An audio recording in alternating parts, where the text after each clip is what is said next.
তো নমস্কার বন্ধুরা, এবারে আমরা আলোচনা করব ম্যাথ প্যাডাগজি। তো ম্যাথ ক্লাসটা আজকে আপনারা ডেমো ক্লাস হিসেবে নিতে পারেন। এই ধরনের ক্লাস আমরা প্রতিদিন আমাদের অ্যাপে আমরা কন্ডাক্ট করতে থাকব। তো আমরা আগে কিছুটা ক্লাস দিয়েছিলাম যেটা বেঙ্গলি এবং হিন্দিতে আমরা বুঝেছিলাম। কিন্তু তার পরবর্তী সময়ে আপনারা সবাই বলেছিলেন যে স্যার না আমাদের বাংলাতে বুঝালে সুবিধা হয়। তাই আমি কোয়েশ্চেনগুলোকে বাইলিঙ্গুয়াল করেছি। ওটাতে একদিকে ইংরেজি, একদিকে আমাদের বেঙ্গলি রয়েছে। তো আমি এই ২ টা ভাষাকে একসঙ্গে আমি আপনাদেরকে অর্থাৎ সবগুলোকে বাংলাতে বুঝিয়ে দেওয়ার চেষ্টা করব এবং ল্যাঙ্গুয়েজটা আমাদের এখানে ইংলিশ থাকবে। যেহেতু আমাদের পরীক্ষায় আমরা দেখেছি যে ইংরেজি এবং হিন্দিতে আমাদের কোয়েশ্চন আসে। পরীক্ষায় কিন্তু আমরা এই বাংলা ল্যাঙ্গুয়েজে কোয়েশ্চন কিন্তু পাবো না, সেটা আমরা সবাই জানি। তো ইংরেজি এবং হিন্দি থাকবে। তো আমরা বুঝার জন্য আমরা আজকে এই ক্লাসটা বাংলায় ট্রান্সলেট করেছি যাতে করে আপনারা বুঝতে পারেন। তো চলুন প্রথম প্রশ্ন আমরা একটু দেখে নিই। A child is not able to differentiate between A square and a rectangle. যদি কোনো ছাত্র বর্গক্ষেত্র এবং আয়তক্ষেত্রের মধ্যে পার্থক্য করতে পারে না, he puts both of them in the same category according to Van হিলের theory geometrical reasoning at which stage in the students. অর্থাৎ বেন হিলের যে একটা তত্ত্ব, এই তত্ত্ব থেকে কিন্তু প্রত্যেকটা পরীক্ষায় আমরা একটা না একটা করে প্রশ্ন পাই। ক্লিয়ার? তো বেন হিলের তত্ত্ব নিয়ে আমি অলরেডি ডিসকাস করেছি। যদি দেখে না থাকেন তাহলে অবশ্যই দেখে নিতে পারবেন। অর্থাৎ সে বর্গক্ষেত্র এবং আয়তক্ষেত্রের মধ্যে পার্থক্য করতে পারে না। যে এটা বর্গক্ষেত্র আর এটা আয়তক্ষেত্র, এই ২ টার মধ্যে পার্থক্য সে করতে পারে না। তো এই একটা ছাত্র যখন এই বর্গক্ষেত্র এবং আয়তের মধ্যে পার্থক্য করতে পারে না, তখন এই বাচ্চাটা কোন লেভেলে থাকে? তো এই ক্ষেত্রে বাচ্চাটা থাকে 0 লেভেলে। বাচ্চাটা থাকে কোন লেভেলে? 0 লেভেলে। আর 0 লেভেল মানে হচ্ছে কি ভিজুয়ালাইজেশন বা দৃশ্যায়ন বা দৃশ্যকরণ। ঠিক আছে? দৃশ্যকরণ। আর যখন একটা শিশু এই গুণের আধারের ভিত্তিতে, গুণগত আধারের ভিত্তিতে এই আয়ত এবং বর্গের মধ্যে পার্থক্যটা বুঝতে পারবে, যেটা হচ্ছে বর্গক্ষেত্র, এটা হচ্ছে আয়তক্ষেত্র। তখন এই স্তরকে বলা হবে অ্যানালাইটিক লেভেল বা বিশ্লেষণ স্তর। ক্লিয়ার? তো যখন শিশুটা কোনো কিছু বুঝতে অর্থাৎ শুধুমাত্র দেখেছে যে এটাও চারকোণী বক্স আর এটাও চারকোণী বক্স, সে শুধু চারকোণী বক্স হিসাবেই জানে। ক্লিয়ার? তো এখানে এটা যে বর্গ আর এটা যে আয়ত সেটা কিন্তু সে জানে না, বা তার মধ্যে কি বেসিক পার্থক্য আছে এটাও কিন্তু সে বুঝতে পারে না। তো যার কারণে এখানে শুধু দেখার ভিত্তিতে, দৃশ্যকরণের ভিত্তিতে সে চিনতে পারে। সুতরাং এটাকে বলা হবে ভিজুয়ালাইজেশন। পুরো ডিটেলস কনসেপ্ট আমরা দিয়েছি, আপনারা দেখে নেবেন। তারপর এই প্রশ্নটা দেখি, which of the following sequence would be appropriate for starting the teaching of addition in natural number? তো শিশুদেরকে আমরা ন্যাচারাল নাম্বার অর্থাৎ প্রাকৃতিক সংখ্যা বা স্বাভাবিক সংখ্যার যে যোগ করা শেখাবো, নিচের কোন পদ্ধতিতে আমরা শেখাবো? তো এই প্রশ্নের কারেক্ট আনসারে আপনারা একটা জিনিস মাথায় রাখবেন, একটা তত্ত্ব আমাদের রয়েছে, এটার নাম হচ্ছে ইএলপিএস। ঠিক আছে? ইএলপিএস থিওরি। বাচ্চাদেরকে যখনই আমরা ম্যাথস শেখাবো, তখন যদি আমরা এই ইএলপিএস থিওরির মধ্যে শেখাই, তাহলে কিন্তু তারা খুব তাড়াতাড়ি জিনিসটা শিখে যাবে এবং বুঝতে পারবে। তো স্যার কথা হচ্ছে এবার সে ইএলপিএসটা আসলে কি? E for experience. প্রথমে শিশুদেরকে অভিজ্ঞতা দিতে হবে বা এক্সপেরিয়েন্স। এই দেখুন, এক্সপেরিয়েন্স মানে 1, 1 টা প্রথমে আসবে। তো তার মানে এখানে 3 প্রথমে আসছে, তো এটা কারেক্ট আনসার হবে না। এটাতে 3 প্রথমে আসছে, এটা কারেক্ট আনসার হবে না। তো কারেক্ট আনসার হয়তোবা খ হবে, নতুবা আমাদের গ হবে। এই ২ টা আমাদের কারেক্ট আনসার হবে না। কারণ প্রথমেই এক্সপেরিয়েন্স আমাদের থাকবে। তো এক্সপেরিয়েন্সটা ১ নম্বরে আছে। তো ১ নম্বরে এক্সপেরিয়েন্স থাকতে হবে। তো হয়তো এটা হবে কারেক্ট আনসার, নতুবা এটা হবে। ক্লিয়ার? তো প্রথমে এক্সপেরিয়েন্স, তারপর হচ্ছে ল্যাঙ্গুয়েজ মানে ভাষা, তারপর আমরা ভাষা। ৩ নম্বরে আসবে ছবি বা পিকচার। ঠিক আছে? তো এই দেখুন পিকচার রয়েছে, আমরা representing the situation by picture. তো পিকচারটা আমাদের ৩ নম্বরে আসবে। তো এই ৪ টা আমাদের ৩ নম্বরে আসবে। ৪ নম্বর যেটা, এটা ৩ নম্বরে আসবে। এই দেখুন ১, ২, ৩ নম্বরে কিন্তু ৪ আছে। এখানেও কিন্তু ৩ নম্বরে ৪ আছে। আচ্ছা, ক্লিয়ার? তো এখানেও ঝামেলা আছে। আর তারপর দেখি এস মানে কি? সিম্বল। সিম্বল মানে চিহ্ন, সাংকেতিক চিহ্ন বা প্রতীক। তো সিম্বলটা সবার লাস্টে থাকবে, শেষে। তো সিম্বল দেখুন এখানে আছে সিম্বল। তো সিম্বলটা কত নম্বরে রয়েছে? ২ নম্বরে রয়েছে। তার মানে ২ টা লাস্টে হবে। তার মানে ১, ৩, ৪, ২ ইএলপিএস। ঠিক আছে? ক্লিয়ার? তো প্রথমে আমরা শিশুদেরকে এক্সপেরিয়েন্স এর মাধ্যমে শেখাবো। তারপর আমরা ল্যাঙ্গুয়েজ অর্থাৎ ভাষার মাধ্যমে শেখাবো। অর্থাৎ এক্সপ্লেইন দ্য সিচুয়েশন ভার্বালি যেটাকে বলা হয়েছে। মৌখিকভাবে তার পরিস্থিতি ব্যাখ্যা করব, মানে ভাষাগত দিক দিয়ে ব্যাখ্যা করব। তারপর হচ্ছে পিকচার, পিক্টোরিয়াল মাধ্যমে representing the situation by picture. তারপর শেষে আমাদের কি আসবে, সিম্বল আসবে, representing the situation by symbol. শেষে আমরা তাকে সিম্বল দিয়ে শেখাবো। ক্লিয়ার? তারপরের প্রশ্ন দেখি,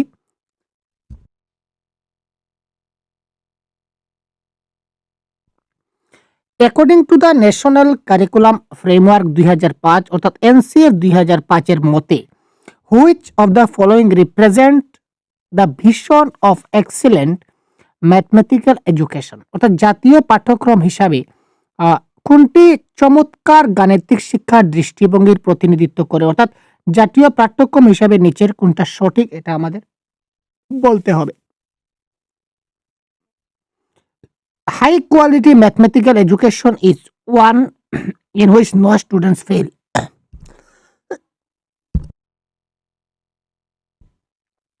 তো এনসিএফি কখনো বলেছে যে কোনো শিক্ষার্থী ফেল হয় না। উচ্চমানের গাণিতিক শিক্ষা হলো এমন একটি শিক্ষা যেখানে কোনো শিক্ষার্থী ব্যর্থ হয় না, এটা কিন্তু আমরা এনসিএফে পাইনি। তার মানে এটা কারেক্ট আনসার হবে না। Clear? Mathematics education should provide student with various career option, আমরা ছাত্রদের ভবিষ্যৎ পরিকল্পনা, তার বিভিন্ন ধরনের কেরিয়ার সম্বন্ধে সুযোগ প্রদান করব। এই ধরনের কথা আমরা প্যাডাগজিতে বলতে পারি না, কিংবা এনসিএফে সেটা বলা নেই। All students can learn mathematics and all students need to learn mathematics, সকল শিক্ষার্থী গণিত শিখতে পারে এবং সকল শিক্ষার্থীর গণিত শেখা প্রয়োজন, এটা হবে এই ক্ষেত্রে আমাদের কারেক্ট আনসার। তারপর দেখি success in Olympiad and competitive examination, yes competitive examination বা প্রতিযোগিতামূলক পরীক্ষা যখনই আসবে এটা আমাদের কারেক্ট আনসার হবে না, কারণ প্রতিযোগিতামূলক পরীক্ষায় উত্তীর্ণ হওয়ার জন্য আমরা ছাত্রদেরকে শিক্ষাদান করি না। ক্লিয়ার? তো এখানে কারেক্ট আনসার আমাদের হবে অপশন নাম্বার সি হবে এই ক্ষেত্রে কারেক্ট আনসার, যে all students can learn mathematics, সকল শিক্ষার্থী গণিত শিখতে পারে এবং সকল শিক্ষার্থীর গণিত শেখা প্রয়োজন। তো এই ধরনের প্রশ্ন কিন্তু আপনাদের পরীক্ষায় আসতে চলেছে এবং এগুলোও কিন্তু প্রিভিয়াস ইয়ার কোয়েশ্চন থেকে নেওয়া প্রশ্ন।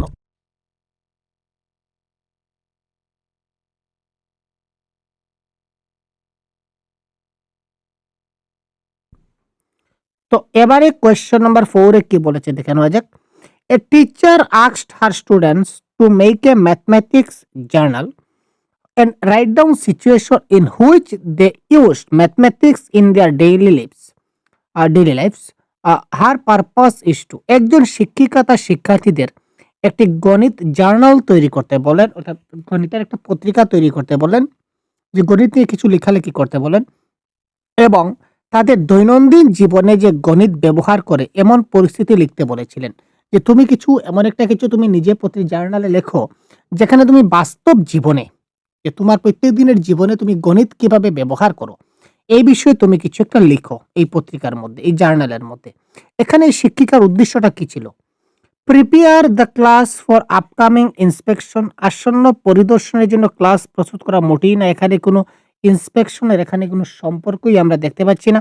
Help students improve calculation skill, শিক্ষার্থীদের গণনা দক্ষতা উন্নত করতে, এখানে সে তার গণিত কি করে সে বুঝতে পারলো, তার দৈনন্দিন জীবনে কি করে সে গণিত ব্যবহার করতে পারবে এই ব্যাপারে সে লিখবে। এখানে গণনা দক্ষতা কোন কাজে লাগছে, এটা তো কোনো সম্পর্কই নাই, কাটলাম। তারপর দেখি help students relate classroom mathematics is to mathematics used in the outside world, অর্থাৎ শিক্ষার্থীদের শ্রেণীকক্ষের গণিতকে বাইরের জগতে ব্যবহৃত গণিতের সাথে সম্পর্কিত করতে সাহায্য করা, অর্থাৎ সে যে শ্রেণীকক্ষে যে গণিতটা শিখবে এই গণিতটা যাতে বাইরের জগতে সে যাতে গণিতের সঙ্গে ব্যবহার করতে পারে। বাইরে অর্থাৎ আমি ক্লাসে আজকে গণিত শিখলাম, আমি আজকে এডিশন শিখেছি, মাইনাস শিখেছি। এবার আমি কোনো একটা দোকানে গিয়ে যদি আমি হিসাব করতে না পারি, তাহলে এই গণিত শেখার আমার কি কোনো মানে থাকলো? মানে থাকলো না। তো তার মানে শিক্ষার্থীদের শ্রেণীকক্ষের গণিতকে বাইরের জগতে ব্যবহৃত গণিতের সাথে সম্পর্কিত করতে সাহায্য করা। এটা হবে এই ক্ষেত্রে কারেক্ট আনসার। আর এখানে পরীক্ষা বা টেস্ট এটা আমরা বলতে পারি না, এটা ক্যান্সেল। সুতরাং কারেক্ট আনসার এখানে অপশন নাম্বার সি। তারপর আমরা দেখব কোয়েশ্চেন নাম্বার 5 কি বলেছে। Mathematics is not just arithmetic, গণিতটা কেবল পাটিগণিত নয়। Which of the following statement is most appropriate in the given context, নিম্নলিখিত বিবৃতিগুলির মধ্যে কোনটা সবচেয়ে উপযুক্ত এটা আমাদের বলতে হবে। গণিত কেবল পাটিগণিত নয়, প্রদত্ত প্রেক্ষাপটে নিম্নলিখিত বিবৃতিগুলির মধ্যে কোনটি সবচেয়ে উপযুক্ত বিষয়? তারপর দেখি আমরা কোয়েশ্চেন নম্বর 5 কি বলেছে। প্রাথমিক পর্যায়ে কেবল জ্যামিতিক আকারের প্যাটার্ন শেখানো হয়। আচ্ছা, প্রাথমিক পর্যায়ে কেবল অনলি শুধু জ্যামিতি শেখানো, বাকি শেখানো হয় না? প্লাস মাইনাস এডিশন শেখানো হয় না? হয় স্যার। এখানে বলছে কেবল জ্যামিতীয় প্যাটার্ন শেখানো হয়, তার মানে এটা ক্যান্সেল। পাটিগণিত বীজগণিতের অন্তর্গত নয়, কেন নয়? Arithmetic is not inherent in algebra. আরে পাটিগণিতের মধ্যে তো বীজগণিত রয়েছে, তাই না? গণিত পাঠ্যপুস্তকে জ্যামিতিকে একটি পৃথক বিভাগ হিসাবে প্রস্তাব করা মোটেই না। এখানে গণিতের মধ্যেই কিন্তু জ্যামিতির একটা চ্যাপ্টার থাকে, গণিতের বিষয়ের মধ্যে কিন্তু জিওমেট্রির একটা স্পেশাল চ্যাপ্টার থাকে। তো কারেক্ট আনসার এখানে হবে অপশন নাম্বার ঘ ইজ দ্য রাইট আনসার।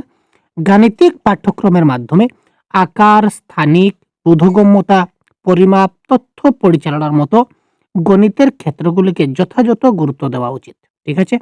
তো পাঠ্যক্রমিক যে গাণিতিক পাঠ্যক্রম রয়েছে, এই পাঠ্যক্রমের মধ্যে আমাদের আকার, স্থানিক বোধগম্যতা যেমন shape, special understanding, measurement, data handling, এই সবগুলা কিন্তু এখানে ইম্পর্টেন্স দেওয়া হচ্ছে, যার কারণে গণিতটা শুধুমাত্র পাটিগণিত নয়, এটা আমরা বলতে পারবো। Clear? Which of the following concept can not be taught using dense block? তো ডেন্স ব্লক হচ্ছে একটা টিএলএম এর নাম, বা শিক্ষণ সামগ্রী আমরা যাকে বলতে পারি। গণিতে বিভিন্ন ধরনের শিক্ষণ সামগ্রী ব্যবহৃত হয়, তার বিভিন্ন নাম রয়েছে। তো এই সবগুলা যে ডাইন্স ব্লকটা ব্যবহার করে আমরা কি শেখাতে পারবো না। তো দেখুন, ডাইন্স ব্লক ব্যবহার করতে পারি আমরা সংখ্যা এবং প্লেস ভ্যালু শেখাতে পারি, যোগ বিয়োগ শেখাতে পারি, কিন্তু সম্ভাব্যতা বা প্রবাবিলিটি আমরা ডাইন্স ব্লক ব্যবহার করে শেখাতে পারি না। তো গণিতের কি কি টিএলএম রয়েছে, কোন টপিক দিয়ে কি শেখানো যায়, এই সবগুলা কিন্তু আমরা কনসেপ্টের ক্লাসে বলে দিয়েছি। একটা ম্যারাথন ক্লাস আছে, আপনারা দেখে নেবেন, বা এই ম্যাথসের নোটসও আমরা আপলোড করে দিয়েছি অ্যাপে, আপনারা নোটসটা দেখলেও বুঝতে পারবেন। তো এবারে দেখুন কোয়েশ্চন নাম্বার 7 এ কি বলা হয়েছে। When a student was asked to write 6065 as a number, he wrote it as 665. Why did this type error occurred?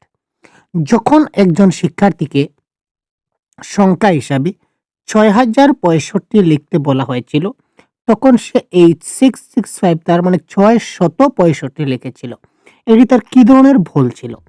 The student does not understand number. Student সংখ্যা সম্বন্ধে বোঝে না।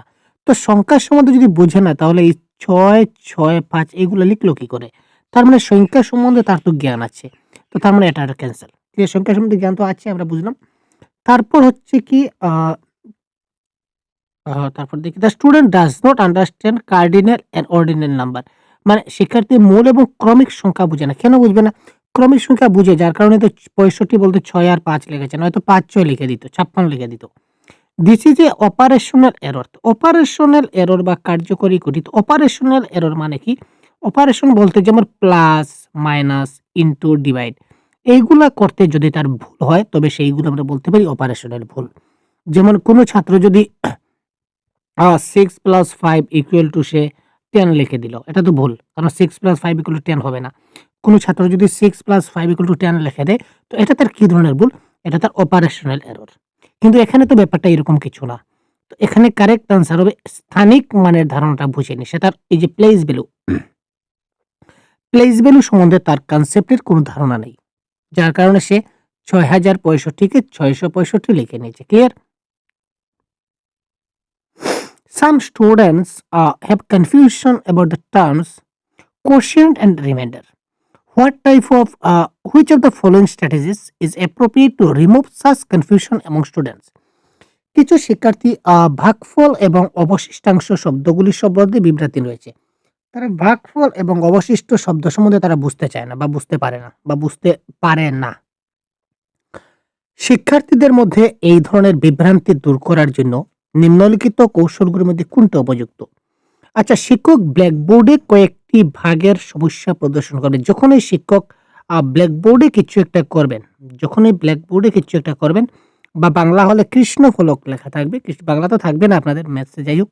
তো ব্ল্যাকবোর্ডে যদি কিছু থাকে, যে শিক্ষক ব্ল্যাকবোর্ডে কিছু করছেন, ব্ল্যাকবোর্ডে লিখে দিচ্ছেন, তাহলে এটা কারেক্ট আনসার কখন হবে না? এটা কাটলেন। ক্লিয়ার? তারপর সংখ্যার্থীদের মধ্যে একটা কার্যপত্র দেওয়া হয়, এটি অনুশীলন করতে দেওয়া হয়, অর্থাৎ ওয়ার্কশিট বা প্র্যাকটিস। আমরা শিশুদেরকে অনেক বেশি প্র্যাকটিস করাই না। কোয়েশ্চেন নাম্বার 8, এই প্র্যাকটিস এটাও কিন্তু ক্যান্সেল। ক্লিয়ার? তারপর দেখুন, use concrete object and ask students to make different type of groups and observe the number of groups and object outside the groups. একটা নির্দিষ্ট বস্তু ব্যবহার করতে হবে। শিক্ষার্থীদের বিভিন্ন ধরনের দল তৈরি করতে হবে এবং দলের বাইরের দল এবং বস্তুর সংখ্যা পর্যবেক্ষণ করতে হবে। এটা কারেক্ট আনসার। তার কারণ এখানে ব্ল্যাকবোর্ড এটা কারেক্ট আনসার হবে না, কার্যপত্র বা অনুশীলন এটা কারেক্ট আনসার হবে না। আর তার বারবার একটা সংজ্ঞা বারবার লেখানো, অর্থাৎ নকল করানো, কপি করানো, জবরদস্তি করানো, এটা কারেক্ট আনসার হবে না। তো তার মানে এই ক্ষেত্রে কারেক্ট আনসার আমাদের অপশন নাম্বার গ। Clear? Which of the following is not a features of summative assessment? আচ্ছা, তো এই সামেটিভ অ্যাসেসমেন্টের ক্ষেত্রে বা সমষ্টিগত মূল্যায়নের বৈশিষ্ট্য নয় কোনটি? তো সামেটিভ অ্যাসেসমেন্ট হচ্ছে কি the end of the year বা এন্ড অফ দ্য কোর্সে আমরা যেটা টেস্ট নেই, এটাকে বলা হয় summative assessment, the end of, একদম শেষে। এবং এটা হচ্ছে একটা ফাইনাল জাজমেন্ট। আমরা সামেটিভ অ্যাসেসমেন্ট সম্বন্ধে অনেক ক্লাস দিয়েছি, আপনারা দেখে নেবেন। তো সামেটিভ অ্যাসেসমেন্টটা কি হয়? বছরের শেষে হয় এবং এটা থেকে বাচ্চারা যে পরবর্তী সময়ে কোনো কিছু শুধরাবে সেটা কিন্তু সুযোগ থাকে না। আর ফরমেটিভ অ্যাসেসমেন্ট কি হয়? যেকোনো সময় হতে পারে। যেকোনো সময় ফরমেটিভ অ্যাসেসমেন্ট যেকোনোভাবে হতে পারে, গঠনমূলক মূল্যায়ন। এখানে বাচ্চা যেখানে ভুল করেছে পরবর্তী সময় সেটা শুধরানোর তার সুযোগ থাকে। তো এটা বলেছে কোনটা ফিচার্স নয়, সামেটিভ অ্যাসেসমেন্টের ফিচার নয়। তো আগে দেখি কোনটা সামেটিভ অ্যাসেসমেন্টের ফিচার্স রয়েছে।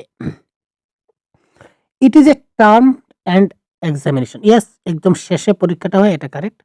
It use for grading, promotion and placement, যেহেতু একদম লাস্টে হবে। যেমন কোনো বাচ্চা যদি ক্লাস 6 এর ফাইনাল পরীক্ষা দেয় তাহলে সে 7 এ উঠবে। ক্লিয়ার? তার প্রমোশন হবে। ইয়েস, এটাও correct. It focused on diagnosing and strength and weakness of the children. এটি শক্তি এবং দুর্বলতা নির্ণয়ের উপর দৃষ্টি করে মোটেই না, কারণ সামেটিভ অ্যাসেসমেন্ট এটা করে না, এটা ফরমেটিভ অ্যাসেসমেন্টের কাজ। ফরমেটিভ অ্যাসেসমেন্টের মাধ্যমে আমরা শিক্ষার্থীদের দুর্বলতা কোথায় রয়েছে এবং কোন জায়গাতে শিক্ষার্থীরা একটু শক্তিশালী রয়েছে, কোন জায়গায় দুর্বল রয়েছে এটা আমরা বুঝতে পারি, কিন্তু সামেটিভ অ্যাসেসমেন্টে আমরা এটা বুঝতে পারি না। Clear? It is production optimization and not process optimization. আচ্ছা, যাই হোক, তো কারেক্ট আনসার হচ্ছে অপশন নাম্বার 3। কারণ কেন? এটা দেখুন নট এ ফিচার। তো নট এ ফিচার এটা কিন্তু সামেটিভ অ্যাসেসমেন্ট এটা ফিচার নয়, এটা হচ্ছে ফরমেটিভ অ্যাসেসমেন্টের ফিচার। যে ফরমেটিভ অ্যাসেসমেন্টের মাধ্যমে আমরা শিশুদের যে দুর্বলতা কোথায় রয়েছে, কোথায় ডায়াগনোস করতে হবে, কোথায় স্ট্রেংথ রয়েছে, এই জিনিসগুলো আমরা বুঝতে পারি। ক্লিয়ার?